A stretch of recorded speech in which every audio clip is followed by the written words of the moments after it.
this whole process. So, if you will,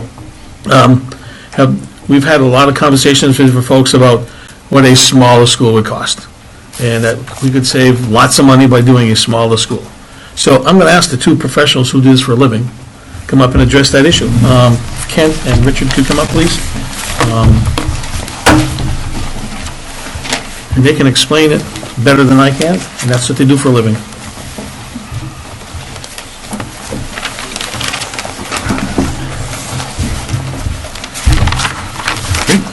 Good evening. Thank you for this opportunity to hear the project, discuss it, and I think this concept of going to a reduced school, in concept, that's not how this project kind of went out by the MSBA. So we're just talking kind of in theory.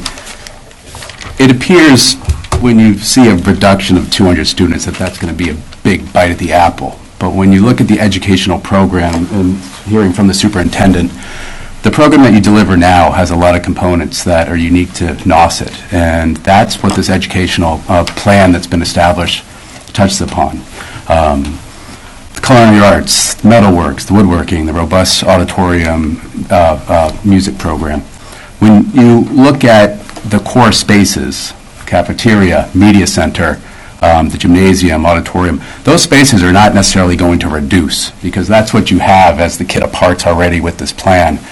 What will reduce, we're talking classrooms and potentially science labs and some support spaces. So we're not looking at a large reduction, but you're looking at more of 200 students is probably 6 to 7 classrooms and 2 science labs.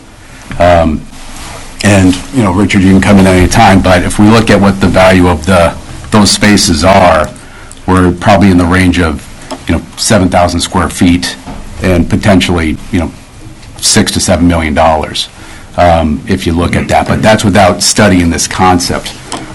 Because, again, the cafeteria, those core support spaces are not going to benefit from that economy of scale, because those are kind of set in stone already. And the gym as well. And the gym as well. And remember, we're working within the parameters of the existing gymnasium. So, again, that doesn't get smaller. So, yes, as Kent said, I think 6 to 7 million. But what I want to also stress is this is a mythical project that is not approved by the MSBA. So not only is it 6 or 7 million less, it's start over. So it's start over with a new feasibility study, which they would not pay for. Remember the $1.3 million that they were contributing to that I said at the beginning. And secondly, we get back in line. So we get back in line with those 61 other schools, for example, that submitted this year. We have a 15% chance of getting it. Maybe we get approved within the next 5 years. Maybe we don't, actually, because once you pull out of the program, you don't necessarily get toward the front of the line. And therefore, we're talking about something that doesn't exist that we have to potentially, submit an SOI for, as you heard about that process, that will take years. So best case, 5 to 6 years, you're building that smaller school. In the meantime, you are having inflation. You saw that chart that I showed with literally a direct line upwards. So you're looking at construction inflation of 4 to 5%. So you're spending 20 to 30% more in 2027 dollars, plus the capital cost of maintaining a building that's deteriorating quickly during the next 5 to 6 years, if you do get back in the program. So I don't want anybody to think that, there's a magic bullet, build 700 student school.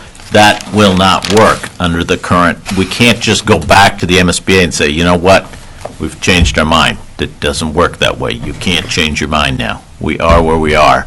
So that's the project that is up for approval. It's an up-down vote. You may not like the choice, but those are the two choices. The two choices are voted up or voted down. There is no other option. There's no option C.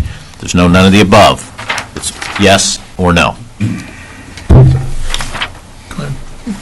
Yeah, and I just want to kind of step back a little bit about the overall process, because, working with the MSBA, you're required not to just look at the addition renovation that you see here. You have to look at a code-compliant option. We did look at that. There was a price in the range of $90 million for that.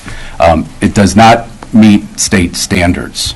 It still lacked special education spaces. Classrooms are undersized.